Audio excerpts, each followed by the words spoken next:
Why choose a Sleep Number smart bed? Can I make my site softer? Can I make my site firmer? Can we sleep cooler? Sleep Number does that. Cools up to 8 times faster and lets you choose your ideal comfort on either side. Your Sleep Number setting. Enjoy personalized comfort for better sleep night after night. It's our Black Friday sale. Recharge this season with a bundle of cozy, soothing comfort. Now only $17.99 for our C2 mattress and base, plus free premium delivery. Prices higher in Alaska and Hawaii. Check it out at a Sleep Number store or sleepnumber.com today. What can 160 years of experience teach you about the future? When it comes to protecting what matters, Pacific Life provides life insurance, retirement income, and employee benefits for people and businesses building a more confident tomorrow. Strategies rooted in strength and backed by experience. Ask a financial professional how Pacific Life can help you today. Pacific Life Insurance Company, Omaha, Nebraska, and in New York. Pacific Life and Annuity, Phoenix, Arizona. I think the most positive way was we have more protection over our own people and how to protect them and do a better job of serving our people and getting them to the right jurisdictions for court and getting them prosecuted, because we do have a lot of domestic violence from non-natives too on the reservation. And sometimes it's just a slap in the hand and they get away with it. And that's one thing that's hard, because then the system is failing our people. The system that the government has put together and what they have put the trust responsibility on the Native Americans, to me, that's failure. Failure as having a trust responsibility on the Native Americans throughout the United States, and how they put us on our reservations, and we can't even protect our own people from people that bring harm to our people. And that's one thing that really is disheartening. That's Jerome Lucero, a 3-time governor of the Pueblo of Zia tribe and a former police chief. This is the Silver Linings Handbook podcast. I'm Jason Blair.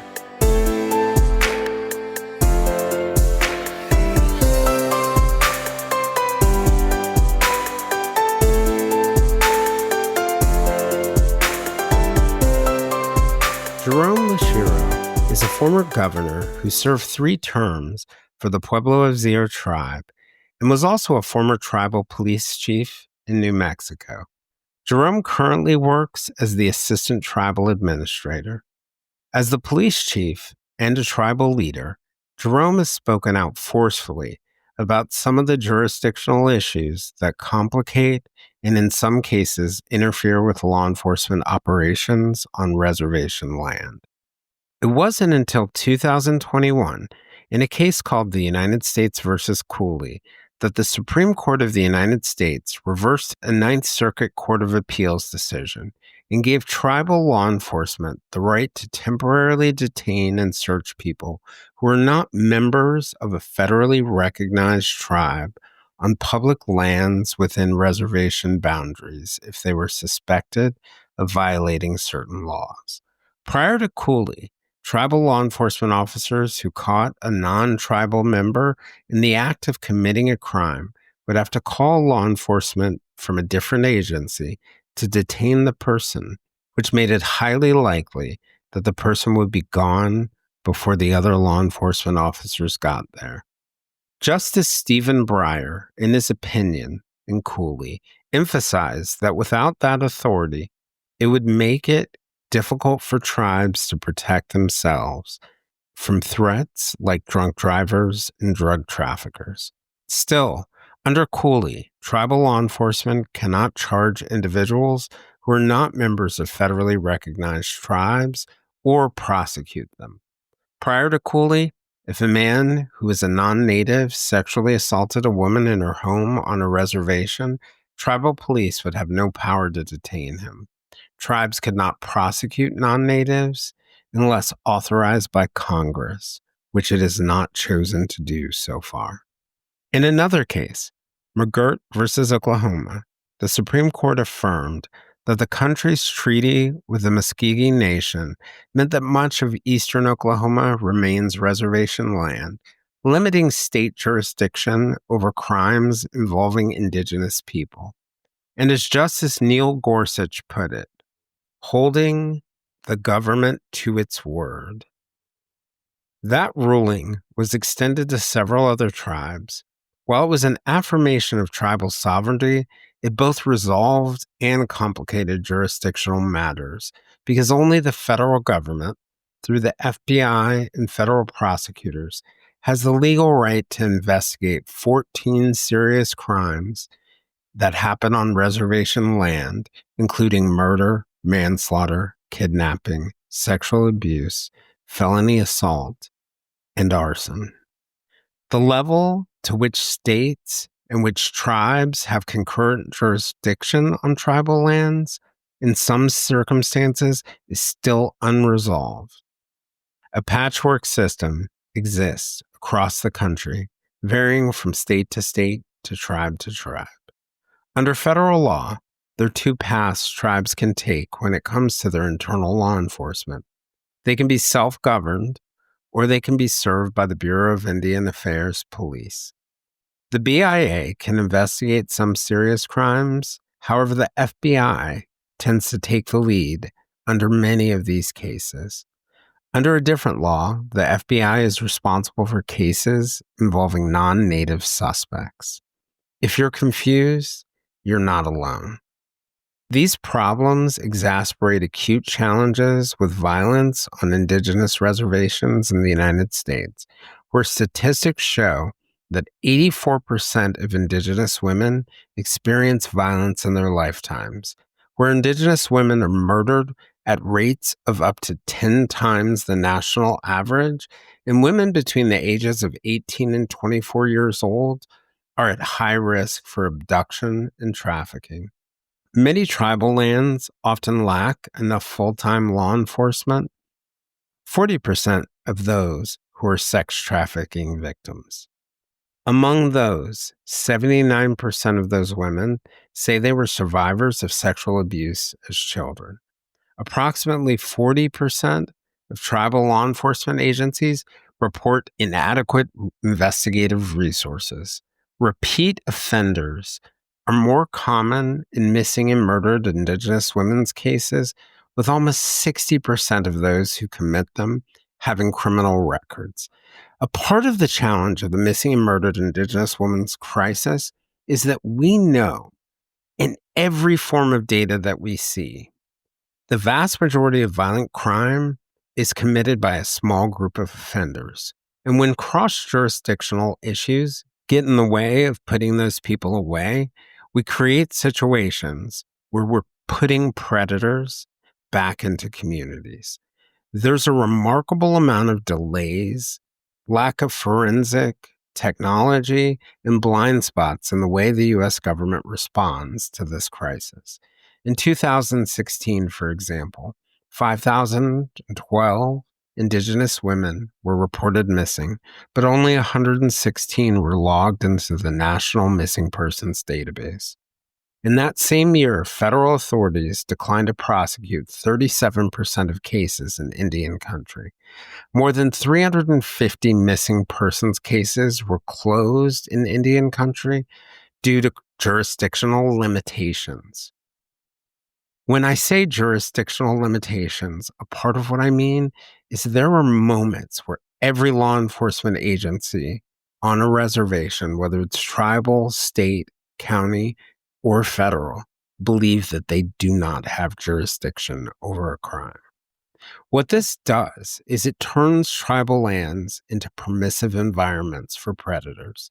And despite the common rhetoric that this is a native on native problem, 70% of violent crimes committed against Indigenous women are committed by non-native perpetrators, and 66% of all sexual assaults that are committed against Indigenous women are committed by white men. And if you're a predator, you go where the prey is unprotected, which is essentially what these jurisdictional issues do. Jerome has been kind enough to join me to discuss some of these jurisdictional issues and what can be done to take the next steps forward toward bending that moral arc of the universe a little harder toward justice.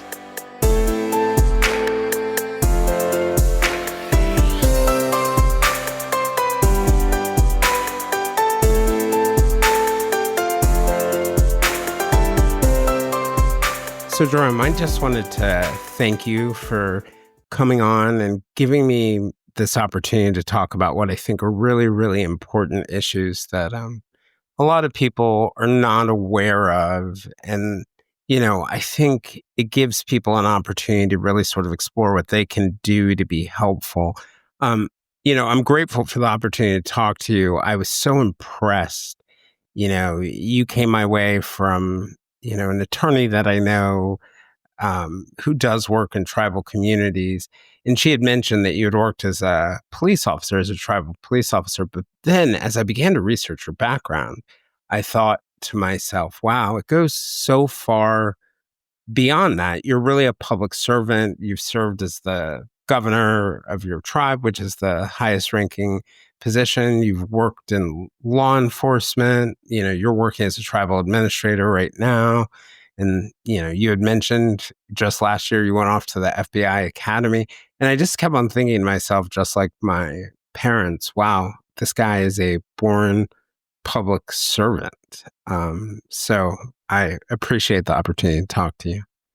So let me just go ahead and get started. I had mentioned that you were, the governor of your tribe and that it's the highest political office. You focused on, Indigenous sovereignty, law enforcement, things like cultural stewardship and preservation.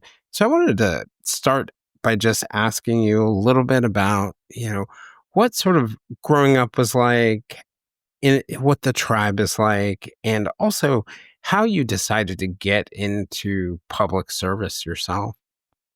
Well, let me start from when I was a little boy. We're a very traditional tribe here within the Pueblo of Zia. We do a lot of different traditional things throughout the calendar years, like from the beginning of January into the springtime, summertime, and then into the fall.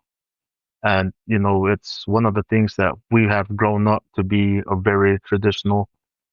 And by saying traditional is that we have our traditional laws and customs too as well. And as you become a governor, you have certain things that you can do and certain things that you can't do. Because we do have a traditional side too as well, which are the war chiefs and the war chief's assistants, and so as the governors and the governor's aides.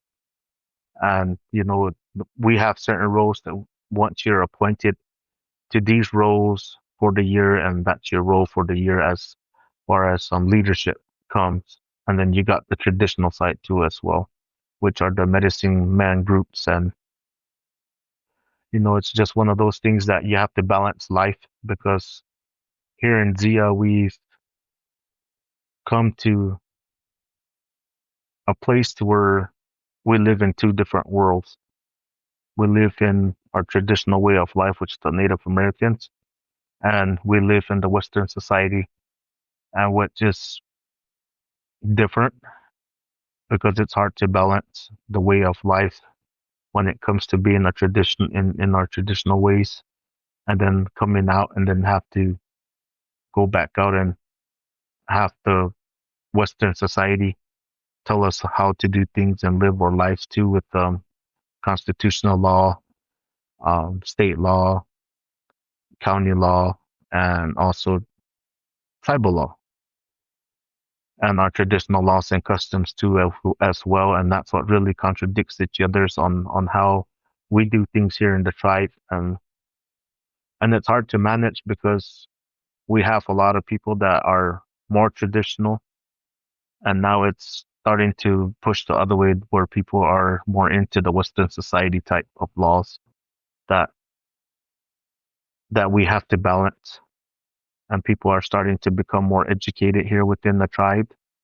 And how do we balance that with our traditional ways of life? Shopify's point of sale system helps you sell at every stage of your business. Need a fast and secure way to take payments in person? We've got you covered. How about card readers you can rely on anywhere you sell? Thanks. Have a good one. Yep, that too. Want one place to manage all your online and in-person sales? That's kind of our thing. Wherever you sell, businesses that grow with Shopify. Sign up for your $1 a month trial at shopify.com/listen. Shopify.com/listen. And that's one thing that is it's a hard, and it's not balancing out for us because our traditional ways still take a factor, and it does take a factor within my life too as well. I'm trying to balance both sides. Where do those tensions show up? I imagine it shows up in contradictions. It just sounds, even where there aren't contradictions, becomes very heavy. I'm Black, and one of the things that, I think my family is focused on is staying close to our roots and our traditions and things like that. But we also have to live in this world where we are a minority in the world. We don't have to deal with the challenges of having different laws and things like that. But it becomes almost like a, double job of being a part of two worlds. And I was just curious where those sort of tensions show up for you and for members. It kind of shows up on the traditional side, and most of the time because we're trying to keep our traditions alive, and our language and the way of life of our forefathers and our ancestors have taught us to live.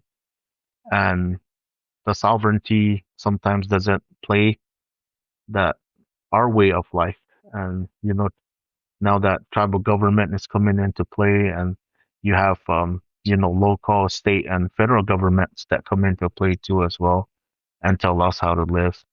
And sometimes that takes a big factor of when we're going to be fasting for our traditions and going back into our society houses and to pray and to dance, and that's when it takes a burden on us, because sometimes some people work in the Western society out in the cities, and they can't take off because it doesn't permit them, and people don't understand of what we do and how we pray for our people. Yeah. And it's not just praying for our people, it's praying for the world. It doesn't matter what race, gender you are, the color of skin you are. That doesn't play a factor within our traditions, because we pray for everybody throughout the world. Wow. And that's one thing that people don't understand as Native Americans. That's what we do. And there's no bias when we go back into our society and society houses and stuff, and our kivas to pray.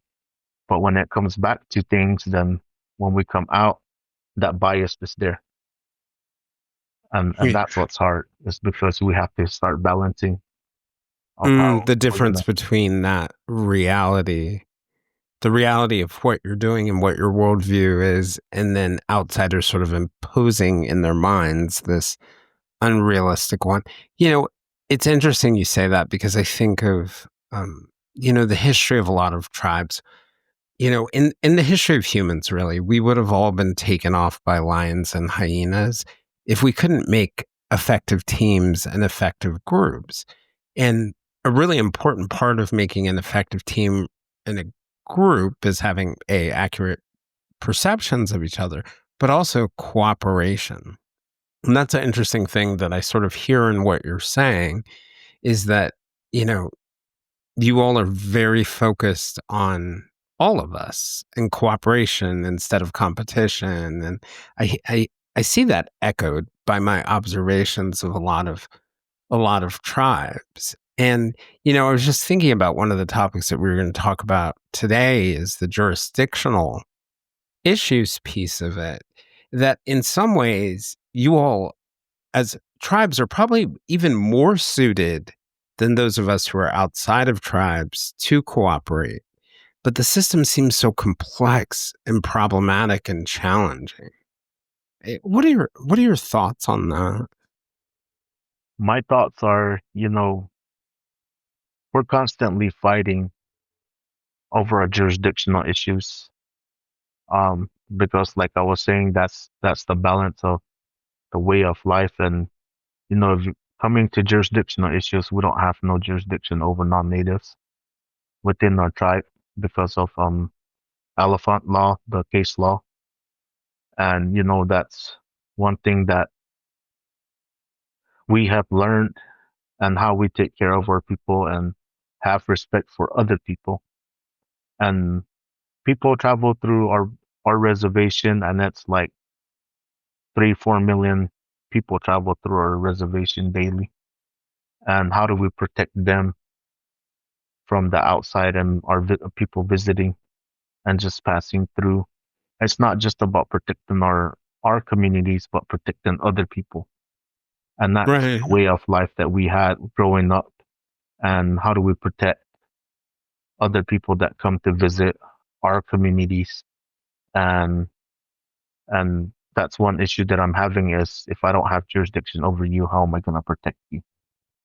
Right. I had gone up to Minnesota to visit for a powwow at the Mille Lacs Band of Ojibwe in near Mille Lacs Lake in Minnesota, and I was talking to a tribal emergency responder, and he was telling me about what life was like for their law enforcement before 2021, when the U.S. Supreme Court made its Cooley decision, which allowed tribal police officers to detain non-natives for the first time.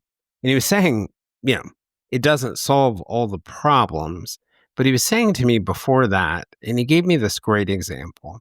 And he said, he actually gave me two. Imagine if a non-native person came onto the reservation and robbed a bank, and the tribal police officer witnessed him robbing the bank. And what the tribal police officer had to do was then call the state police or whoever, or BIA if they were on the reservation. And, in a urban area, maybe where police response is going to be 5 or 10 minutes, that's one thing, but it might take them 30, 40 minutes to get there. And that person is no longer going to be there. And the other example is, imagine, a woman in the tribe has a boyfriend or a friend who's non-native, and they sexually assault them in their home, and they call the tribal police. There's very little that they could do at that time. And to me, that those stories sort of like nail your point, but I think you can also take the example of a drunk driver driving somewhere. And I know the Cooley decision gave you the ability to detain people, but it didn't give you the ability, if I understand it correctly, to actually arrest people, or, you have to quickly turn them over to other law enforcement. Is that an accurate understanding of what the way it operates, or the way it operated before and the way it operates now? Yeah, it does. And one thing is that the thing that came out was the McGirt case. That's the one in Oklahoma where the Supreme Court ruled that, I believe it was for the Muskegee, or also known as the Creek, but that much of eastern Oklahoma by treaty belonged to the reservation. And you were saying? Yes, that's the one that kind of gave us more authority through the Cooley, because it was the Cooley case that came in first. And I'll give you an example. One night while I was on patrol, and this was in 2020, and I was on patrol, and as I was on patrol, a call came in stating about a vehicle that was coming up.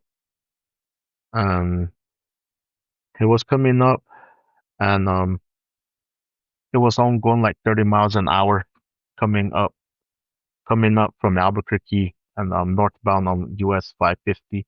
And there is a podcast or a news, and I can't remember the name of it, but it is on the internet, and I did talk about this individual.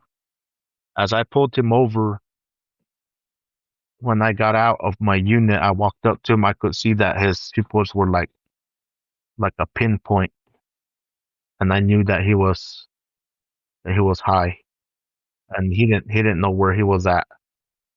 So as I was looking through the vehicle, I looked and I saw 3 bags of heroin, 3 of them sitting in the middle console, and I was alerted. So what I did was I went back and I tried to call Sandoval County and also state police to come to my location that I was dealing with a non-native that had actually drugs in the vehicle. So one stopped by and told me that they couldn't do anything because it was my stop. And I just stopped him because he was impeding traffic, driving too slow on the highway. And I didn't touch any of his thing, but I took him out of the vehicle, put him in my unit, and just for safekeeping because I didn't know if he had any weapons and just the way he was looking at me with those pinpoint pupil eyes that he had. And as so county left, state came by. And was there the point for county when they were saying it was your stop? Were they saying that they didn't have probable cause, even Yes, though you had seen it?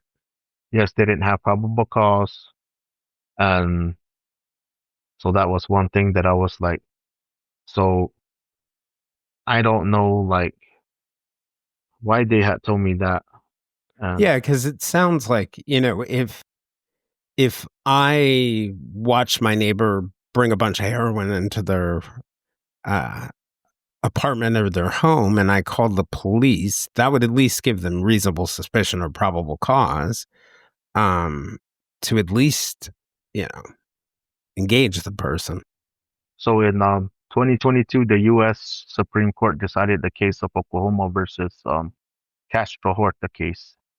The court ruled that the United States have concurrent jurisdiction over crimes committed by non-native against Indians in Indian country, while the long-term implementation of the Castro Horta ruling on jurisdiction remains unclear, which the 19 pueblos of New Mexico and their lands within the Pueblo grant boundaries are exempt to the question of criminal jurisdictions because of the 2005 amendment to the Pueblo Lands Act of 1924. And we as tribes advocate to fix this Castro Horta, and it should be reflected off the Pueblo Lands Act of 2005.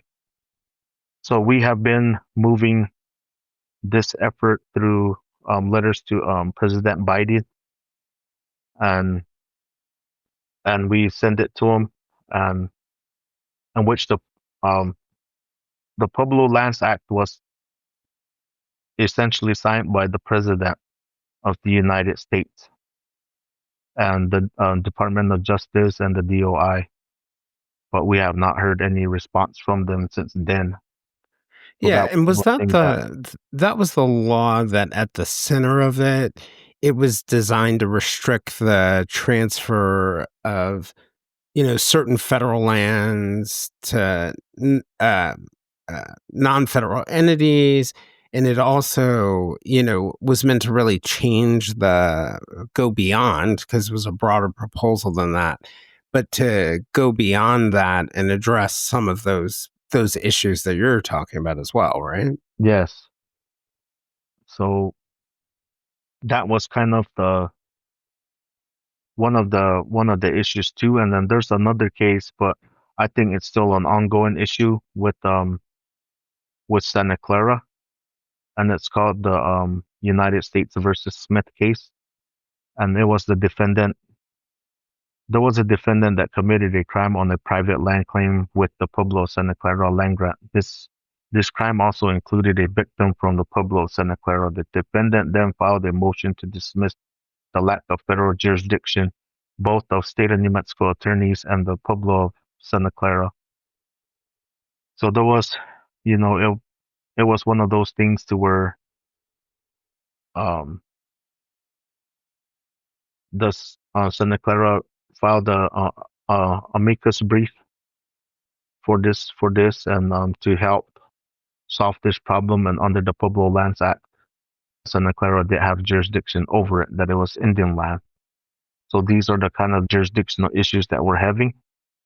And that's one thing. And the concerns is that each Pueblo governor and their delegates state that their concerns will be negative ramifications as a result of these decisions.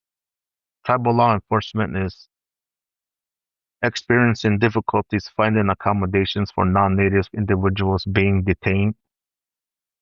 Consent miscommunication with county sheriff offices, the district attorney's offices, and other state departments. Trying to work closely with the tribal police department. Questions of jurisdictional boundaries have turned pueblos into lawless lands. Constant lack of funding and necessary resources. And, that's one thing that the concerns that have been expressed regards to past experiences working in police departments. So if I'm hearing you correctly, part of the challenge is, even though these recent Supreme Court decisions have come down, there's some mixed messages in them. There's some unsettled things related to them. But even the parts that benefit, law enforcement on tribal lands, you still have the challenges of actually executing it and cooperating with your federal, state, and local partners. And that even with the laws, even if all the laws land on the side of having a better criminal justice system and a safer environment, the execution, because there are so many partners, the execution isn't necessarily always going to match. Is that fair to say? Yeah, I think so, yes. And, and the concerns for non-native offenders, they're not able to be detained by the Pueblo lands and must be transferred to state or county law enforcement. So we have to transfer them back to them. And then they get their criminal investigators involved. And then so as FBI comes out and starts investigating through the Major Crimes Act. So that's one thing that takes forever too as well. When you have them on hand, like you mentioned, that if we see somebody robbing a bank and we didn't act on it, so that makes me then act on that crime when it's a non-native and he was let go and slapped on the hand if we never catch the person. Right. Well, and one of the things too that I want to jump back to, you said that it's essentially made the Pueblo lands lawless. And I think one of the misconceptions that a lot of people have, and I've heard people say this to me, that crime on reservations, violent crime on reservations, is a native on native problem.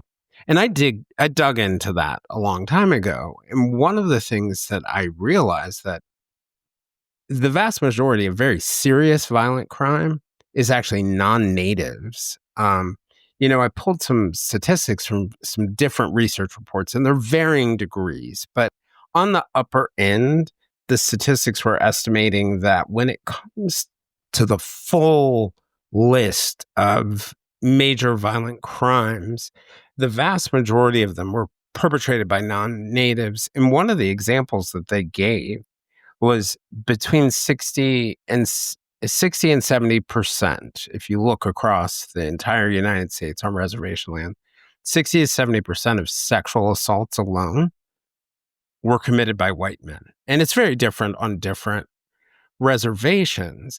And, one of the things that it really got me thinking about is that the jurisdictional issues create a situation where it makes tribal land a very attractive place for predators.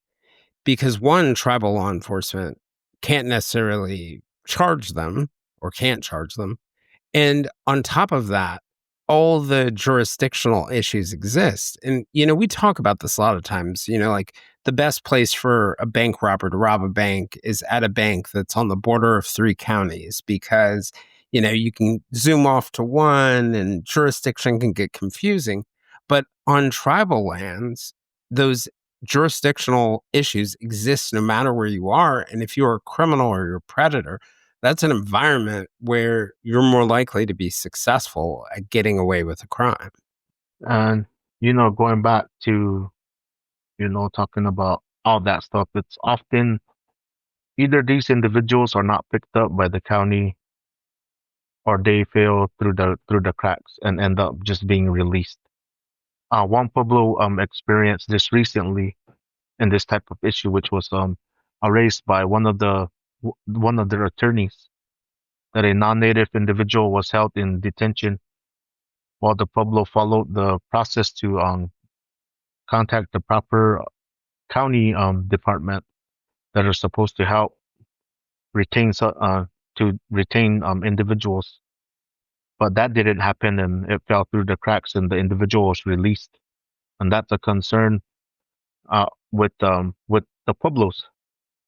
And also, there was some more concerns that were raised to the Center of Communication and lack thereof, and the Pueblo addressed the lack of communication between counties and state law enforcement departments, which are to detain non-native individuals and tribal officers.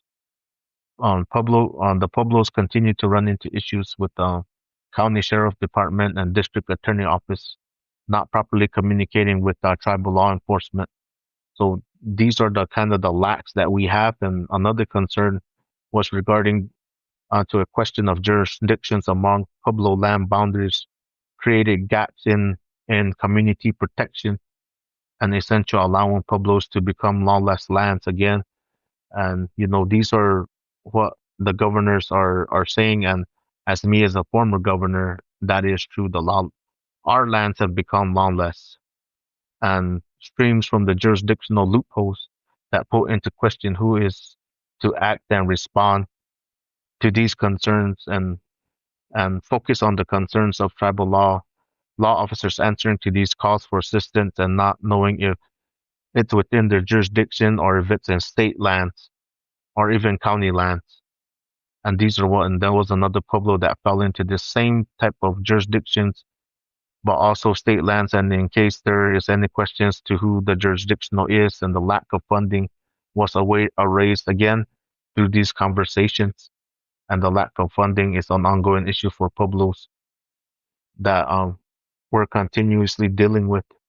So these are the concerns that we have as the lack of funding causing an undue burden for the Pueblos by creating high turnovers, staffing shortages, and retention for enough officers to cover our jurisdictional lands. And also, this is just a piece of protecting our community.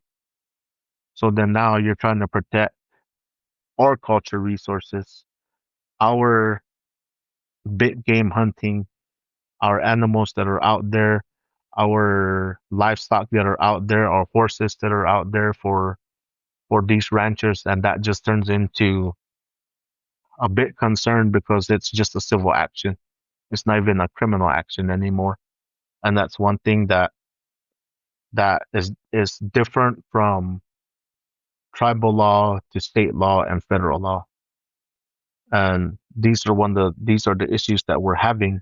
So the laws might not apply. So Yeah. in a situation where I were a member of a federally recognized tribe and let's say I poached or did something that was a civil violation, you could charge me depending on, some factors, but you could likely charge me. But all of a sudden, if that weren't a state crime, then you couldn't hand a non-native off to state authorities because they would have nothing to charge them with or to, nothing to violate them on. Yes, and then even our native people are starting to understand the jurisdictional issues that we're having, because we get some from out of state. They come in, they commit a crime, they get put in jail, they come to court, and you ain't never gonna see them again because they're out of state. And these jurisdictions have boundaries, and crime does not have boundaries. Right. But jurisdictions have a lot of boundaries and how to jump over these loopholes. And and we're the ones that create a big problem for people that are committing these crimes. And it has a cascading effect off the reservations. I remember visiting the Blackfeet Nation in Montana, and someone saying to me that, and it's enormous. It's 5 million square acres, I think, and it's right on the Canadian border. So you also have that, those challenges. But they're making the point to me that if you make our 5 million, if we as society make, this 5 million acres lawless, because they have 17 police officers for 5 tribal police officers for 5 million acres, it allows people to commit crimes that are going to bleed over, like drug trafficking, through our territory, natives and non-natives. And that's going to spill into other communities, into, the national park that's near there, into Missoula in Montana, that it's going to create this environment that makes it harder for all the communities because, to your point, crime has no boundaries. We're all interconnected as, humans or people on this continent. We're all interconnected. And to allow those jurisdictional issues to continue hurts everyone. Is that fair? Yes, it is. And, it continues to hurt all the natives throughout the United States. It doesn't matter where you're at. BIA is going through the same thing, from jurisdictional issues with different areas that they do go to and run into the same issues. Colorado's different. Arizona's different. Arizona has no boundaries, but they're way different than what New Mexico is. Oklahoma's different, and it just all depends on what area and what state you're at. And so the federal BIA police officers or agents, they run into the same issue where they need to know where they are, who the person is, Yes. whether they're a member of a federally recognized tribe or not. And then there could be a different application of what they can do in those situations. Yeah. Wow. One of the things I wanted to, you had brought up the Major Crimes Act, and, it's back from 1885, I think. And Congress passed this law that basically grants federal jurisdiction to specific serious crimes, so 14 crimes that are, committed in Indian country, committed by Indigenous citizens in Indian country. And, murder, manslaughter, assaults on the list, arson, burglary, felony assault, rape and sexual abuse are on the list, kidnapping is on the list. All of those things are on the list. And one of the things, there's also another law, the General Crimes Act, and it basically extended federal criminal laws to Indian country. So it, applies, jurisdiction for crimes that non-natives commit against natives or between non-natives in Indian country. It applies federal jurisdiction to it. So, the federal government plays a big role in all these criminal things. And, if they're dealing with the same jurisdictional issues, that it's different everywhere, and, they have other priorities that they bring to the table, it also means not just non-native crimes. You're sort of beholden as a tribe when a major crime happens on the reservation to whether the federal prosecutors find it to be a priority. And, a lot of federal prosecutors' offices are dealing with all sorts of things: money laundering, drug trafficking, terrorism, pick your different thing. So you're sort of leaning on the U.S. attorney or the assistant United States attorneys when it comes to major crimes committed by members of the tribe to lean in. And I read this statistic that said 37% of the time in Indian country, and this was for one particular year, I think it was 2016, the U.S. Attorney's offices declined to prosecute on major crimes committed by natives and non-natives. And one of the things that we know about crime is that a very small percentage of the population commits the vast majority of violent crime. So when you don't put someone away for committing a violent crime, you're releasing that criminal back in the community to do it. And that you can significantly reduce crime by taking out a handful of players. But if your federal partners either don't have the resources or the ability, or they run into jurisdictional issues, a greater percentage of people who commit major crimes and are going to commit more major crimes are being set free. And that just seems dangerous for the communities ultimately. And then at the same time, you bring up this issue, you have even less resources. And, it's not like the FBI agents are running traffic stops in the middle of the reservation. So how do you attempt to deal with that issue and compensate for that complication? I think more of it is like kind of giving it back to the FBI and having them handle those types of major crimes.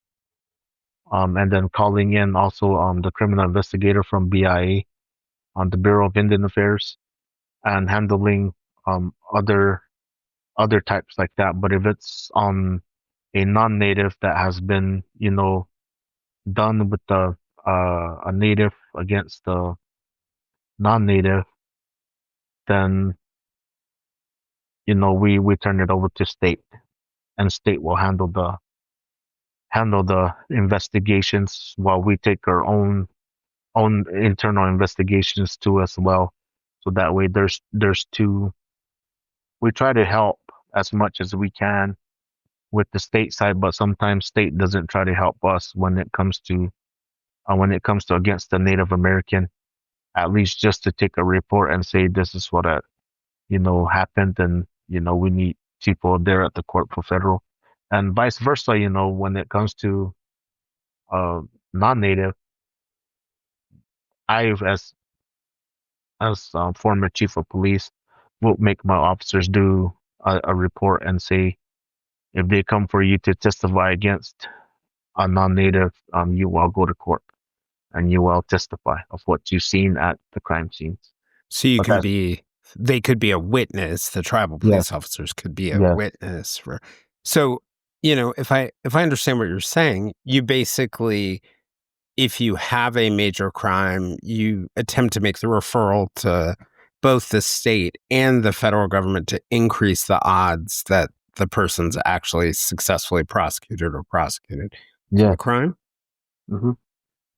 And one of the things that I was kind of wondering about, just, thinking about what you're saying in the situation that you're describing, I was kind of thinking, I was wondering if there's one particular case for you or some cases that really stick out to you where they would have either been solvable, or the issue could have been addressed more quickly, or if the jurisdictional issues didn't exist.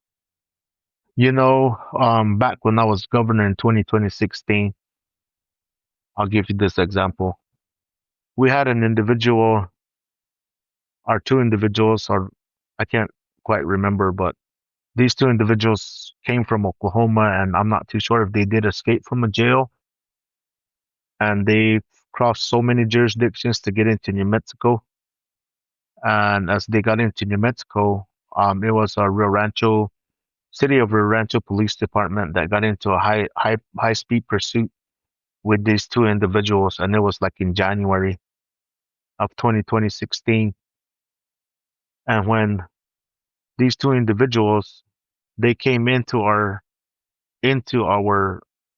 community, and they were telling us that they were armed and dangerous, and they were a felon from Oklahoma, and they came into our community and went down the river and just flew off the edge of the river banks and just kept trying to drive down the river. It didn't matter, with the trees and stuff all up in the river banks.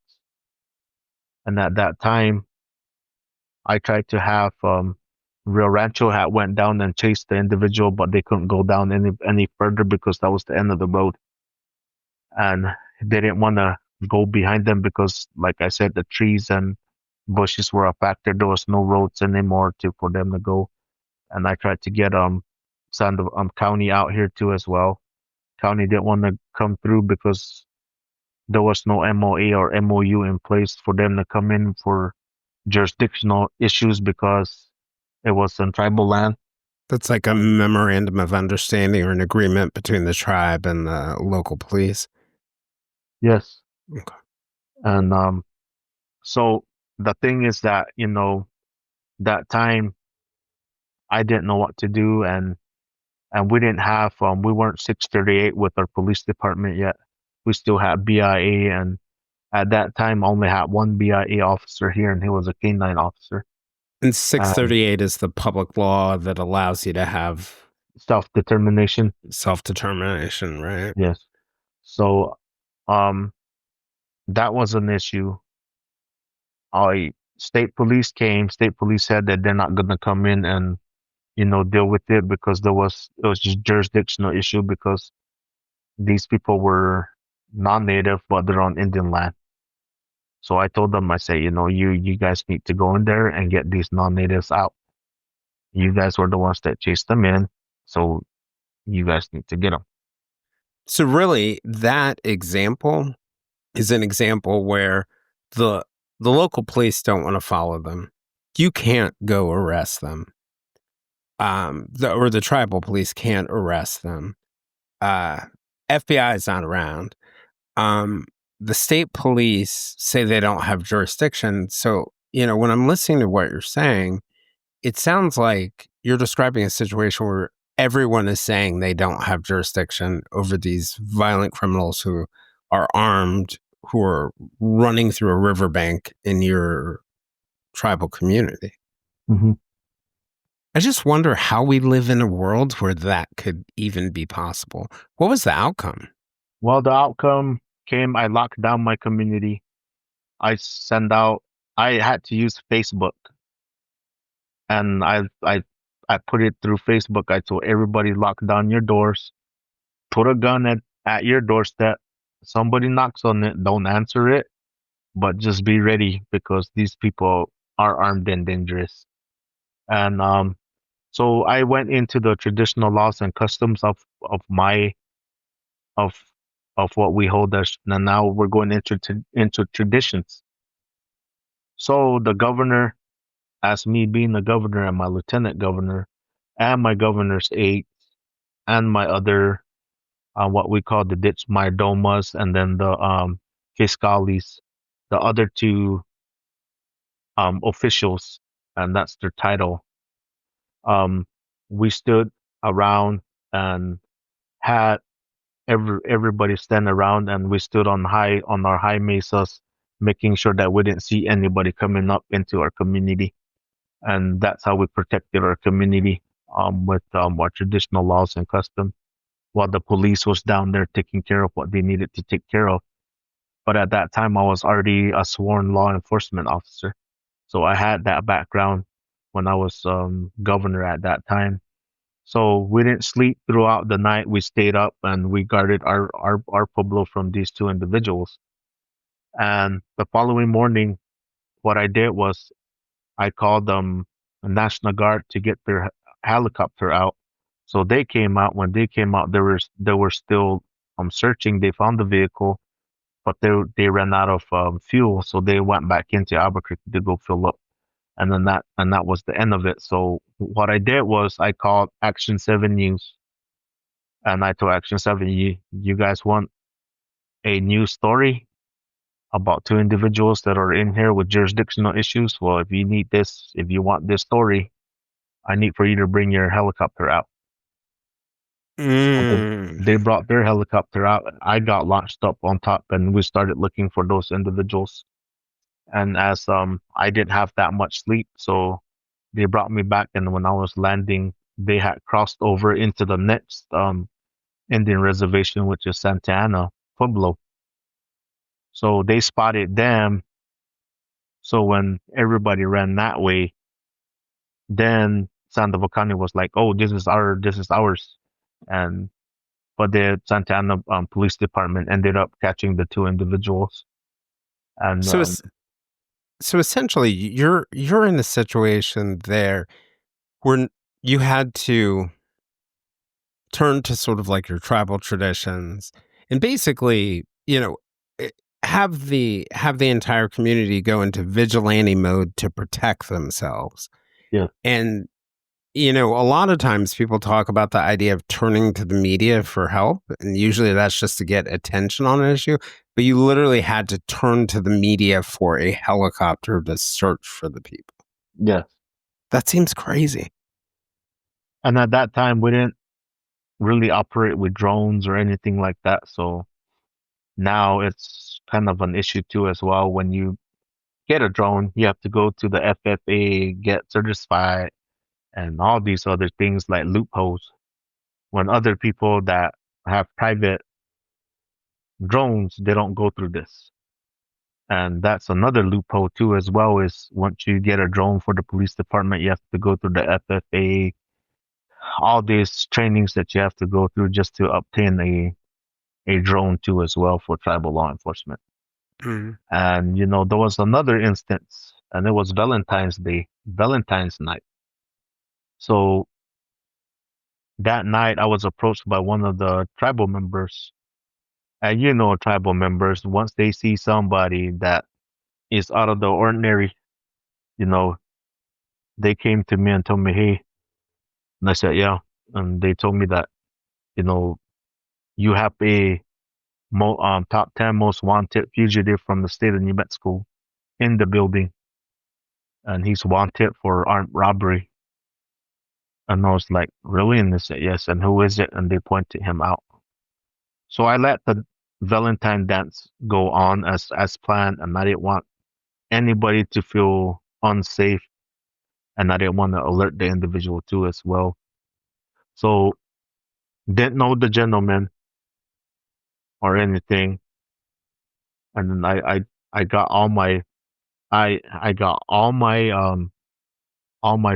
traditional tribal officials together, and I told them, "Hey, we have a situation, but don't freak out because we need to get this guy and get him out of harm's way, out of our people.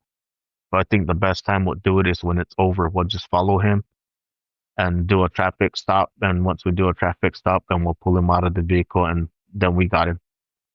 So everything went as planned. But as me and my lieutenant governor were making contact with him to his vehicle, we called BIA, but it takes, like you said, it takes BIA. It was taking BIA, I say, like maybe 2 to 3 hours to get to our community because they have other communities up on I-25 North, which is San Felipe, San Domingo, and Cochiti, that they have jurisdiction over to as well um as direct services from the BIA, from the Bureau of Indian Affairs, and they had direct services to us, which only gave us one officer. But BIA is always shorthanded, so they only had like one or two officers out that night.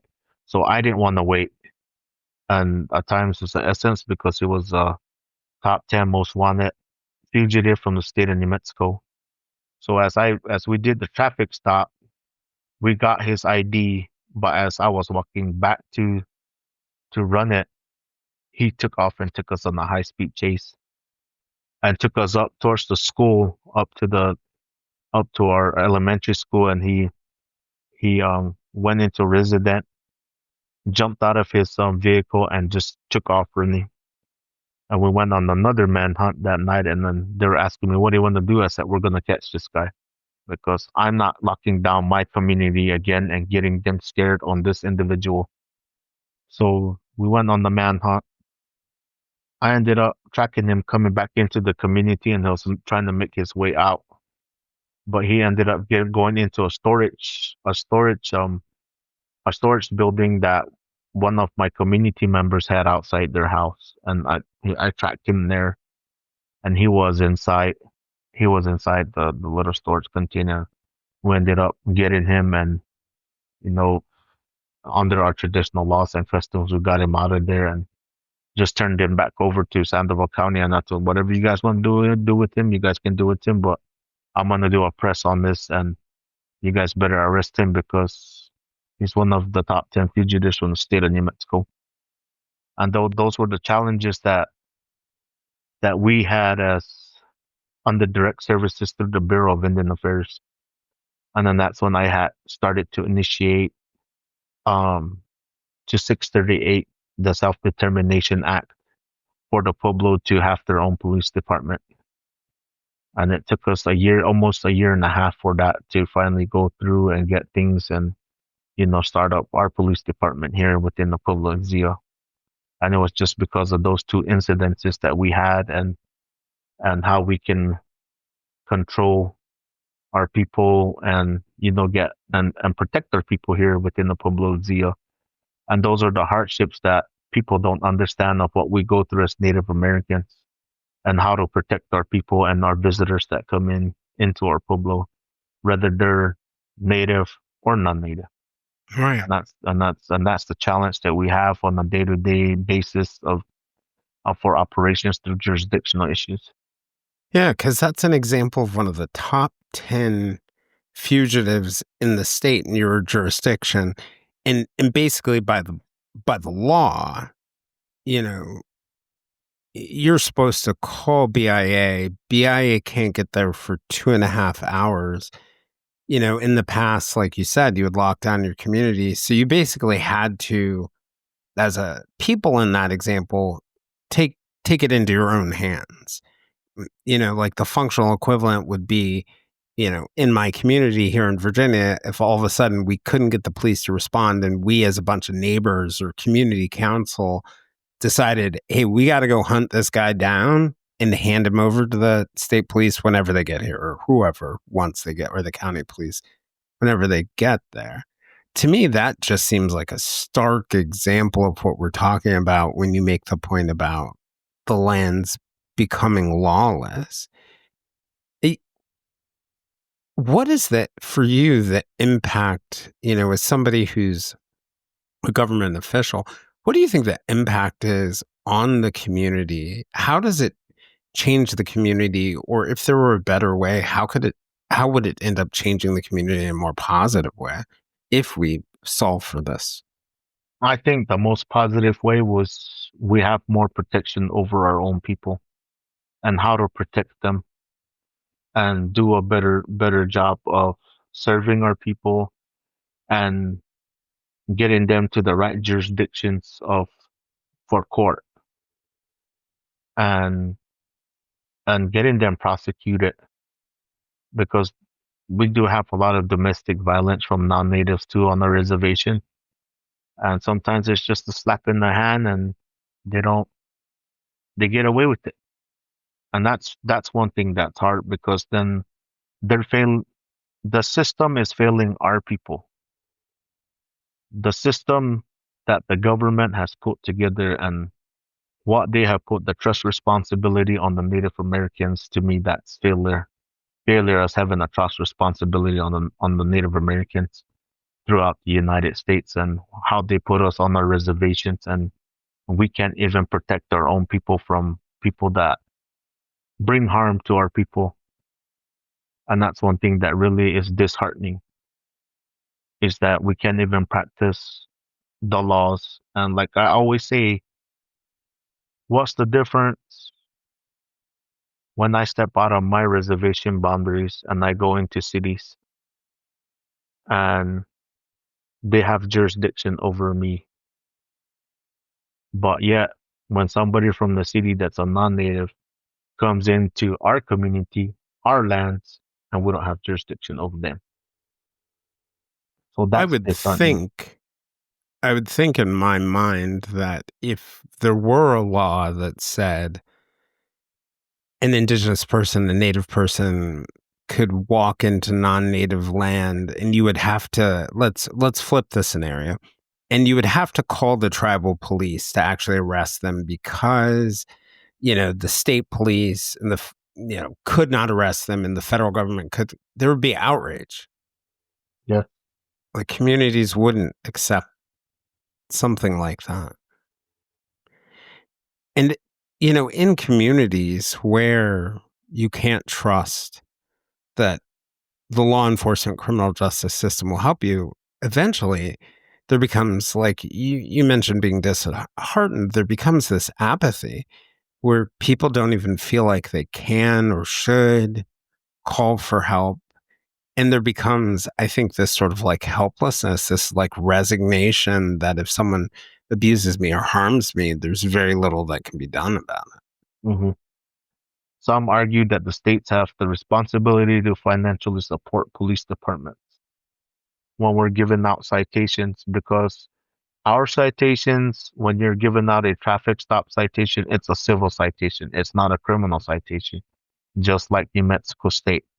We don't get the funding. We do the work for state police, but we don't get the funding.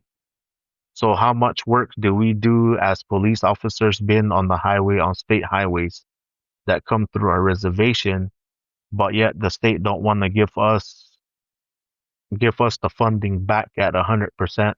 That's an issue that we have too as well. And it's a funding issue. And that's one thing that needs to be straightened out. That's another concern about jurisdictional issues. Because, I can tell you is, why does Rio Rancho, Albuquerque, Santa Fe, and these municipality areas, they can have traffic cameras and all this stuff, give it out, and you get caught for a traffic violation and it's a civil citation, but yet they cannot get their state certification stripped. But when the Native American police department, a tribal police officer, cites a non-native, a civil citation, our cross-commission cards from the state will be terminated. Oh, wow. So that's why I keep saying this. Why is it okay for cities and big cities within New Mexico, they're allowed to give civil citations and their search still be upheld, but when a tribal police department writes out a civil citation, then our cross commissions get stripped from the state. Wow. You brought up the idea of like funding and the state's responsibility or the, federal government's responsibility. One of the things I think people don't know a lot about is trust responsibility. That the U.S. government, based on its agreements with tribes, holds a legal and a moral obligation to protect tribal lands, assets, and rights. And in my mind, you could make a promise to protect something, right? Like I could make a promise to give you water. But if you had no water on your land, let's say hypothetically, or the water ran dry, if I made a promise that you would have water and I would provide water, then I would have a responsibility to bring actual water and enough water that people could survive. And with the U.S. government's legal and moral obligation to protect tribal lands and people, their assets and rights, how can it be justified? How can that concept be justified that you could have a fugitive on your reservation? You could have somebody who's very dangerous. Is it really protection? Is it really living up to our treaty obligations if it takes 2 hours for the BIA to get there? Or if that you don't have the funding to protect your people? I wonder whether, and I think Justice Neil Gorsuch put it kind of succinctly and simply, like, we need to live up to our promises and to our commitments. And I think a lot of people who are outside of Native communities, and frankly, some people in Native communities, don't even know that those commitments are there. But I feel like we have not kept our word to Native communities when it comes to their protection and their safety. Yes, that's true. Do you think that there is something that can be done in terms of political activism or lobbying Congress or fighting more broadly for there to be a change there. Because, there's this saying, I think prominently in the Black community, that justice delayed is justice denied. I look at the situation and, justice can't exist if it's underfunded. Justice can't exist if it's delayed, it's denied. Justice can't exist if it's inconsistent. That just isn't just. Is there something people can do to help, whether they're native or non-native? To tell you the truth, I don't know the answer to that. But the thing is that I think it needs to be an act of Congress for them to realize that, what if your brother or your sister or your immediate family came to reservation, was a non-native, got hurt, and state or county says this ain't my jurisdiction? Then what? Right. And as a tribal police officer, we're going to stand there and we can't do anything because we don't have jurisdiction over you. Because I just happen to be going through a reservation. Just because you happen just to come into the reservation, be a visitor, and someone does something to you there. Whether it be a Native American, I should say it'll be a Native American, and, or vice versa. And then there's no jurisdictional issues on it. And then they'll finally raise up a red flag for you that, there is a problem. And it happened to me. But the thing is that with me, I'm always one of those guys let's prevent this from happening before it happens to you. Right. And that's one thing that I always say is we need to start helping each other's and having that friendship and having that partnership to where we're going to help each other's get through the jurisdictional issues. And I don't think the jurisdictional issues are with police departments. To me, I think that and this is my opinion, the traditional issues, the jurisdictional issues are within the courts and the court system. And the judges say, tribal police, does he have commission from the state? And if they say no, then he didn't have jurisdiction over you. Case is stopped. And so the laws need to change. Yes, the laws need to change. The judges need to change their mindset and say a crime is a crime. Whether it happen in Indian country, whether it happen in state country, in the state lands or county lands or within the cities. We just need to help each others and, get through these crimes for the families and the people that we protect. Because we've raised our right hands the same way state police has, county police, and everybody else, foreign and domestic terrorism and crimes that have been happening under the United States Constitution and under the New Mexico State Constitution too as well, and to uphold the laws of the land. One of the things makes me think about the idea that broken promises, when you break a promise, it doesn't just hurt the people that you broke the promise to, it will come back to hurt you. And that if we don't treat crime as crime everywhere, it will harm everyone. Yes. Because in many ways we're very different, but in one way we are all people. We are all humans walking this earth dealing with the same things. And like you said, crime has no boundaries. I found this a real powerful and interesting conversation. And really, I hope it helps people sort of wrap their head around some of these issues. And it really wrapped my head, I think, for me, around the complexity of it. And just the thought that those are the challenges that you're dealing with. And they show up quite differently with different tribes across the country. Some way to disentangle these systems and decrease their complexity would be helpful. And I think you're a good spokesman for some of the challenges and the core issues there. I wanted to give you a chance before we wrapped up, and just thinking about all of your experience and your perspective and your public service.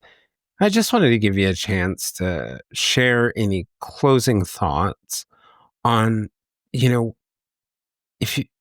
one of the things that I really think about is if you could have your dream world where many of these problems were solved, what would that dream world look like, and what would we have to do to get there? We'll have to fight. And so my grandpa always told me, son, grandson, you're going to have to be fighting. But fortunately, you're going to put your bow and arrows down and you're going to be fighting with the words. And that's what's happening today. Mm-hmm. And, my dream is to take this to Congress and stand there with all the Native American leaders and explaining to them, this is what's happening within our communities. And can you please help us protect our people and protect people that come into our areas to enjoy themselves of what we have and our traditions and our cultures, because our cultures, they preach a positive vibe to all people. And like I stated at the beginning, we just don't pray for our people. We pray for every living being in this world, that they are protected and they are led in a positive way to get their dreams, to prosper in this world and be a better person for themselves. And that's one thing that, I hold deeply. And, it's disheartening seeing people get away with crime that they have committed. And it's disheartening seeing the victims hurt because of jurisdictional issues failing these people. And that's what's disheartening, because evidence was there, but they still get away with it. But my dream is going into Congress and testifying all tribes within the United States of America show up and give us the opportunity to testify of what's happening in our Indian country and what the government has put that trust responsibility on us to help and engage for our communities and for the better of humanity within our communities and surrounding communities that we have. And surrounding communities, yes, we border some of our tribal sisters, Santa Ana, Jemez, and we do border big cities, Rio Rancho, Bernalillo, Albuquerque, Santa Fe. And these are the crime comes from all over. It comes from Santa Fe, Albuquerque, Rio Rancho. It comes back in. It comes into our communities. And yes, it comes out of our communities into the cities too as well, because of drugs, meth, fentanyl. And that's my biggest dream, is seeing all tribal nations there at Congress and testifying to give us our jurisdictions back to us to uphold. And giving that education to our tribal police and our tribal courts, stating that these people are proven until are innocent until proven guilty. They are human just like the rest of us, whether they do crime or not. But people still need to be treated as human beings too as well. And that's kind of my final thought to you and to your podcast. And I'd like to thank you for having me here and explaining the jurisdictional issues on Indian country, or especially from my community, of what I've seen and what I've experienced here as being a law enforcement officer for 12 years. And it's one of the hardest things that we can go through as law enforcement. Seeing some of the families saying, I got my we got justice. And then on the other hand, seeing victims heartbroken because they didn't get the justice that they wanted. And people being free, let go because of their crimes that they committed. Well, hopefully we can get some change. And I think that's a beautiful dream and a beautiful note to end on. And, thank you for coming on and sharing. And I hope this gives people some ideas and some inspiration and reaches the right ears who can listen and can help do something about it. Yes, and one thing that, people that listen to your podcast, I hope they take this into consideration and, turn around and say the Native Americans do need help. And how can we help them? Because you help us, in return, we're going to help you back too. How can we help you from tribal leadership too as well? Right. And you help us, we help you. And like I said, it's a partnership, it's a friendship that we can all come together and, give what people need. And and we all end up better because of it. Yes. We all end up better. Thanks for joining Jerome and I for this important discussion. If you would like to join us for more discussions with me and other listeners, we can be found on most social media platforms, including a listener-run Facebook group called the Silver Linings Fireside Chat. For deeper conversations with our guests and live conversations with other listeners, you can also join us on Patreon at www.patreon.com/The Silver Linings Handbook. You can also join us on Substack if you're interested in true crime at the True Crime Times, which is a joint publication between me and Brett and Alice from the Prosecutors Podcast. I'm Jason Blair, and this is the Silver Linings Handbook Podcast. We'll see you guys all again soon.